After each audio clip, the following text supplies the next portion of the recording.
Here we are back to Brighty of the Grand Canyon, and today's chapter is, the first one is, in the Kaibab forest. There they go. A wind blow of fresh snow lay on the path they had trampled the night before. Making new tracks, Brighty stretched out his neck and moved gaily along. The good oats, the night's rest, and now the thin, crackly air made him feel frisky. Even the heavier weight of the pack was easy to bear. He tossed his head, snorting and squealing, and he tried a little dance. Jake Iron's voice exploded like a machine gun.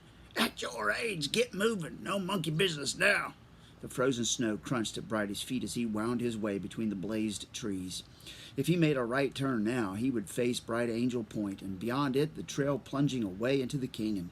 If he turned sharply to the left, he would come to a remembered ranch where cattle grazed and where there would be salt chunks to lick. Without hesitation, Brighty charted to his course for the ranch. Irons, a stranger for the Kaibab forest, glanced anxiously at the sun to make sure they were headed north.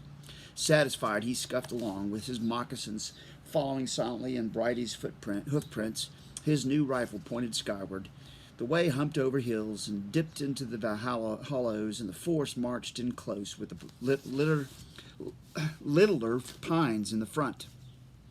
There was no path to see or smell, only the trackless ocean of white. Yet Brighty's sense of direction and his memory hurried him along. In silence, the two moved onward, each busy in his own mind. Once Iron stopped to tighten the ropes around Brighty's belly and to scoop up a handful of snow, then they were off again, now out in the open, now swallowed by the forest, where only thin blades of light knifed their way through the gloom. They saw no living thing. The deer had long since taken flight to lower altitudes, and even the mournful croaking of the ravens was gone. Brighty and the man were alone, two insect dots crawling through the vast stillness.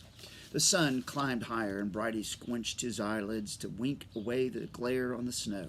They passed mountain meadows bedded down for winter, and groves of quaking aspen together at them with black bowl eyes. Midway of each rise, they paused, sucking in deep draughts of the air and blowing out clouds of steam. Then on again, topping the rise, only to see the land swell and stretch endlessly away to the north. Presently, Brighty was nosing the way excitedly. Some pygmy had made queer little prints in the snow, a lively fellow. So great were his leaps that his hind feet landed well ahead of his tiny front paws. Brighty followed the elfin trail until it ended at the base of a pine tree, and there, high up, he spied the elf, a white-tailed squirrel that lives only in the Kaibab forest. He was a plump young one, clinging to the tree like a cub to its mother. His body and the shine in his eyes, and even the tufts of his ears were black, but his tail was a luminous white plume against the trunk. Using the plume as a parachute, he landed on a lower limb and sat holding onto his perch, watching cautiously. Suddenly, there was a sharp crack of a rifle, and the body of the squirrel arched into the air. It crumpled, and fell, kicking to the snow. Brighty watched the man pick it up and spin it by the tail, and the next he knew, the warm thing was added to his pack and flapping against his side. Brighty nosed a green cone the squirrel had dropped. He paused to eat it, but the rifle poked him on, jolting the cone from his mouth. In the little time it had taken to kill the squirrel, the sun slid behind a cloud, and now the sky was gathering up some more clouds and smoothing them out into a gray hood over the earth. The wind lifted and made spindrift of the snow, so that Brighty had to purse his nose to keep it out. He hurried along, his direction instinct sharpening. Soon now he would hear calves bawling and cows mooing and men's laughter over another knoll and another, and suddenly it was there, the friendly ranch house, snug inside a cup of white. Leaving the man far behind, Brighty galloped toward it, churning the snow as he ran, pots and pans clanking. Any moment now, a bunch of cows would come lumbering at him. Any moment now, the door would fly open and men would hobble out on their cowboy heels. He slid to a stop as he reached the house, almost falling down in his eagerness. He pressed his nose against the window, but saw only a cavern of darkness. He went to the door, pawing it, braying at it, waiting, listening, and then he heard a bellowing behind him. It was Jack Iron shouting, "You dunce! I give you hotcakes and biscuits, and you leave me behind to freeze and die."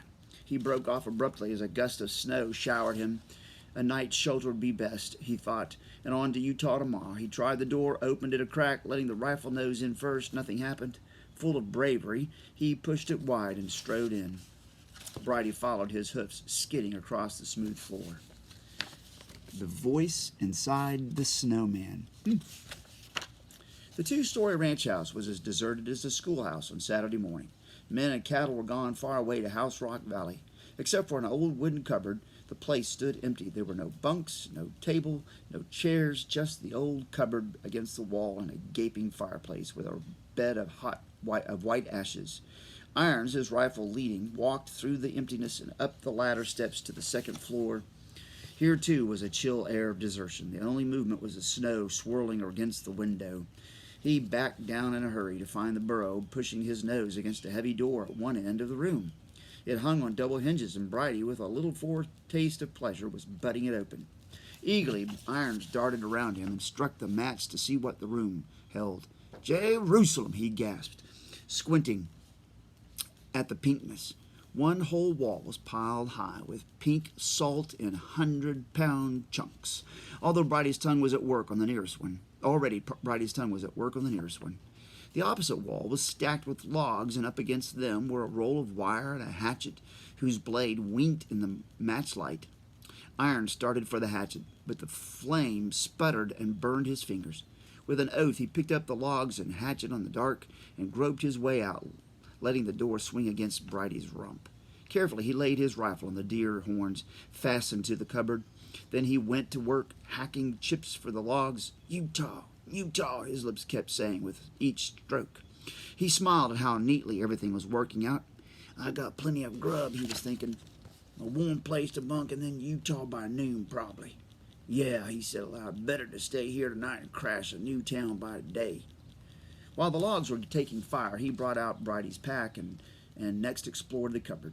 There were 3 old-shaped sacks in it, one containing a few potatoes beginning to sprout, one apples wrinkled and dried, and the third some kind of herbs or seeds.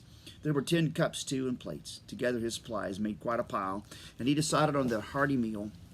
He'd have tomato soup to start with, and then fried squirrel and potatoes, and for dessert, coffee and apples sugared.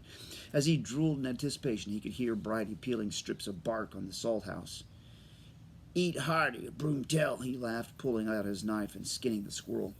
He chopped the carcass into 4 pieces and dropped them into the skillet of a sizzling fat. Meanwhile, he heated the tomato soup and gulped it down.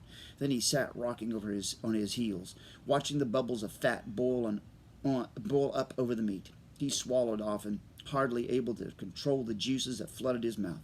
Outside in the black night, the snow masses struck down at the ranch, enfolding it in the thick blanket. Irons ate until there was only the back of the squirrel left. He stuffed it in the empty soup can and placed it near the fire. It would make a good snack later on. At last he spread his blankets on the floor and rolled himself up, feet to the fire. When his snoring had become steady, Brighty came nosing into the room for food. He found a mound of potato and apple parings and ate them slowly. With a curl of apple peel still dangling from his mouth, he went back to his salt house to munch it. Then he too fell into a deep sleep. Gradually, the fire burned low, and the cold crept into the house. Irons reached for a log and added it to the fire. For a long time he lay staring at the flames licking around it. Sleep was just beginning to claim him again when suddenly the outside door flew open and a cold blast of snow struck him in the face. A shrouded figure broke through the mist. It was made of snow, humped and padded with snow, and its feet were chunks of ice. Jack Irons lay rigid as if strapped in his blankets.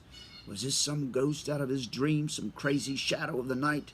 The figure couldn't be real. It was a cloud. It was a cloud stuff whipped up by the snow, a snowman with coals for eyes. The heat of the fire would melt it and would leave only a puddle of water with 2 dead coals swimming in it. But the voice made the snowman cry. But the voice inside the snowman cried out, "Uncle Jim!" And again, "Uncle Jim, you here?" "Get out!" Irons yelled. "Ain't no Uncle Jim here." The sunken coals shone unafraid, and the snow-mittened hands that drew a hunting knife were unafraid. "I'd as lief die fighting as starving," a boy's high-pitched voice cried out. Irons saw the blade of the knife threatening. He measured the distance to his rifle and the nearness of the knife. He got up, his lips curling in a make-believe welcome. "Come into my parlor," he said with a grand gesture. At the same instant, the swinging door opened, and a pair of long ears and curious eyes peered around to the newcomer. "Brighty, it's me, Homer Hobbs." The boy's voice caught in his throat. "Remember? You used to pack water for me." He ran stumbling toward the burrow and fell with his arms around the Brighty's neck. Irons kicked at the log in disgust. "The sobbing fool," he spat out the words. "Let 'em hole up together. Tomorrow I'll be rid of 'em both." And that's the end of that chapter. Back with more later. Bye.